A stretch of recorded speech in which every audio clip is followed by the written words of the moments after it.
Setiap individu memiliki cara unik dalam berinteraksi, bekerja, dan berkontribusi. Rekan-rekan disabilitas di sekitar kita juga berperan penting dalam mewujudkan pembangunan yang inklusif. Melalui video ini, mari kita dengarkan langsung pengalaman, tantangan, dan harapan mereka tentang bagaimana kita bisa menciptakan lingkungan kerja dan pelayanan publik yang lebih ramah untuk semua. Karena inklusivitas dimulai dari saling memahami. Siapa nama rekan-rekan, apa jabatan dan unit kerja saat ini, dan kondisi disabilitas apa yang rekan-rekan miliki? Nama saya Riyandi Pertama MZ, biasa dipanggil Riyandi. Saat ini saya bekerja sebagai perencana ahli pertama di Direktorat Penanggulangan Kemiskinan dan Kesejahteraan Sosial, Kementerian PPN Bappenas.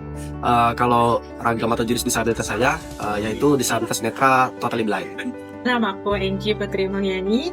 Aku merupakan calon perencana ahli pertama di Direktorat Ketenagakerjaan Kementerian PPN Bappenas, dan aku merupakan seorang penyandang disabilitas tunarungu. Saya Angga Pratama Praja, saya dari Direktorat Ideologi Kebangsaan Politik dan Demokrasi. Saya sebagai perencana ahli pertama menyandang sebagai disabilitas mental ADHD atau ADHD. Nama saya Igo Dewa Viviana, biasa dipanggil sebagai Wiwit. Saya saat ini merupakan seorang calon perencana ahli pertama di unit kerja pembiayaan tiga luar negeri. Saya sendiri juga seorang penyandang disabilitas fisik, khususnya di bagian mobilitas kakinya. Bagaimana cara berinteraksi rekan-rekan, baik secara verbal maupun non-verbal? Komunikasi verbal sebenarnya sama dengan orang pada umumnya ya. Ya dalam ngobrol, dalam bercakap-cakap itu sama seperti orang pada umumnya gitu. Karena kan kami yang terganggu kan penglihatan gitu. Jadi kami bisa alhamdulillah mendengar dengan baik gitu ya suara dalam mengobrol gitu.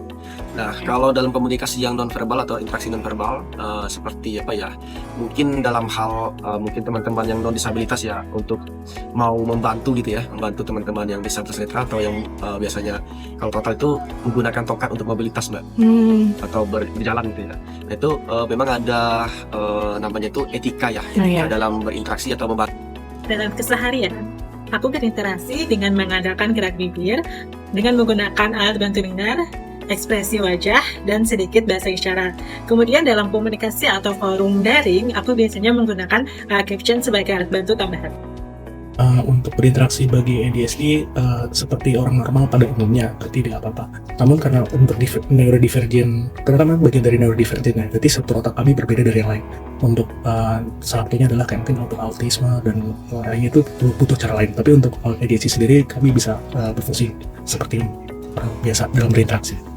Dari verbal sebenarnya itu tergantung dari masing-masing penyandang disabilitasnya. Kalau saya sendiri sebenarnya open, ada yang bilang saya disabilitas atau difabel itu saya nggak masalah. Cuman kadang ada yang merasa agak tersinggung kalau mendengar kata-kata seperti itu. Tapi yang paling penting untuk di disabilitas fisik itu adalah nonverbalnya, yaitu bagaimana ketika ada orang yang berniat untuk membantu, itu kadang kalau saya sendiri selama ini saya merasakan kadang kalau inisiatifnya itu langsung mengambil tindakan itu justru seperti cukup membuat saya bingung untuk bergerak, karena saya sebagai disabilitas fisik itu sudah menjalani mobilitas seperti itu bertahun-tahun. Saya sudah tahu apa yang harus saya lakukan, tapi ketika ada orang yang langsung tiba-tiba megang tangan saya untuk dibantu, saya jujur berterima kasih, tapi itu cukup membuat saya bingung sih untuk mengambil keseimbangan kayak gitu. Apa hambatan yang pernah rekan-rekan temui pada saat bekerja atau beraktivitas? Hambatannya tentu saja dalam hal pertama mobilitas mbak ya, karena ya di kantor kita sendiri ya di Kementerian PPN Bappenas ini fasilitas satpas fisik itu memang belum cukup tersedia gitu ya. Seperti guiding block, kalau kebutuhan disabilitas itu kan guiding block atau ubin pemandu gitu ya, yang warna kuning itu mbak. Nah itu memang belum tersedia gitu, sama lift yang ada tombol braille gitu ya, dan lift yang ada sistem suara gitu itu juga belum tersedia. Hambatan yang sering saya hadapi adalah tentunya terkait dengan komunikasi. Saya sering mengalami keterbatasan dalam berkomunikasi. Kemudian pengalaman yang kurang menyenangkan salah satunya adalah ketika orang lain atau ketika lingkungan tidak mampu memahami apa kebutuhan dan juga tidak bisa mengakomodasi kebutuhan saya. Hambatan bagi kami Nah, utamanya adalah kalau di pekerjaan ya, kalau ADHD itu di pekerjaan ya sulit fokus, kadang sering kali lupa gitu. Nah, kami mengatasinya dengan minum obat-obat ini mendorong kami untuk bisa lebih fokus. Jauh ini hambatan yang paling krusial bagi saya itu pertama dari sisi mobilitas. Kalau misalnya lokasi yang akan dituju itu jauh dan tidak bisa dilewati transportasi umum, itu kadang saya agak kesusahan apalagi untuk jalan, karena saya tidak kuat jalan jauh. Terus yang kedua yang paling krusial juga adalah toilet. Jadi masih banyak banget, terutama di gedung-gedung di Indonesia ini yang toilet untuk disabilitasnya itu belum tersedia gitu. Apa fasilitas minimal yang rekan-rekan butuhkan dalam melaksanakan pekerjaan atau aktivitas sehari-hari? Ya, fasilitas minimal itu karena kan dalam bekerja saya menggunakan laptop Mbak ya. Nah, laptop ini sebenarnya bukan laptop khusus gitu, laptop pada umumnya juga begitu. Namun dia laptop saya terpasang aplikasi pembaca layar atau screen reader. Nah, untuk fasilitas minimal sendiri tentu saja aplikasi screen reader ini Mbak. Biasanya memang penyandang disabilitas netra itu sudah mempunyai aplikasi screen reader sendiri gitu ya, karena ini memang ini ya free gitu. Meskipun yang disabilitas netra yang low vision itu sebenarnya masih bisa ya dengan menggunakan sisa penglihatannya seperti layarnya di zoom, diperbesar gitu ya, itu bisa membantu juga gitu. Tapi kalau saya kan udah total ya, jadi saya itu hanya menggunakan keyboard begitu dalam menavigasi atau mengoperasikan laptop saya.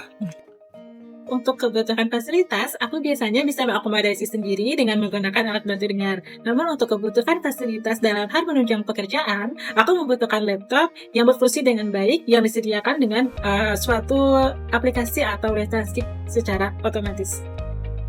Kami tidak membutuhkan fasilitas yang spesial seperti disabilitas lain. Namun bagi rekan-rekan kami yang memiliki cara kerja otak agak berbeda, kami adaptasi kami lakukan diri sendiri gitu, misalkan dengan catatan atau misalkan setiap pikiran ditulis di kertas. Tapi ya seperti ini, adaptasi kami lakukan, bukan kami mendapatkan adaptasi dari yang lain gitu.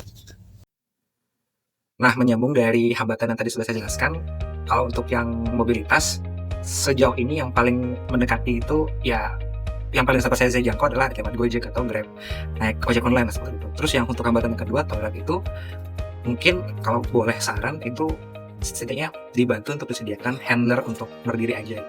Jadi untuk yang mobilitas atau yang disabilitas fisiknya kurang untuk susah dalam mobilitas itu bisa dibantu. Apa harapan rekan-rekan untuk kedepannya?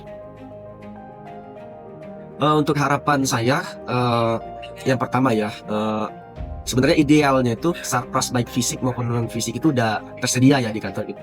Untuk saya sendiri sih di guiding block gitu ya, dari gerbang masuk sampai ke menuju lift gitu ya, menuju lift ke toilet ke ruang rapat gitu ya.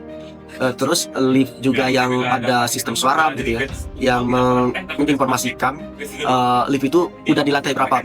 Itu maksudnya sistem suara, dan juga misalnya tombol braille juga begitu.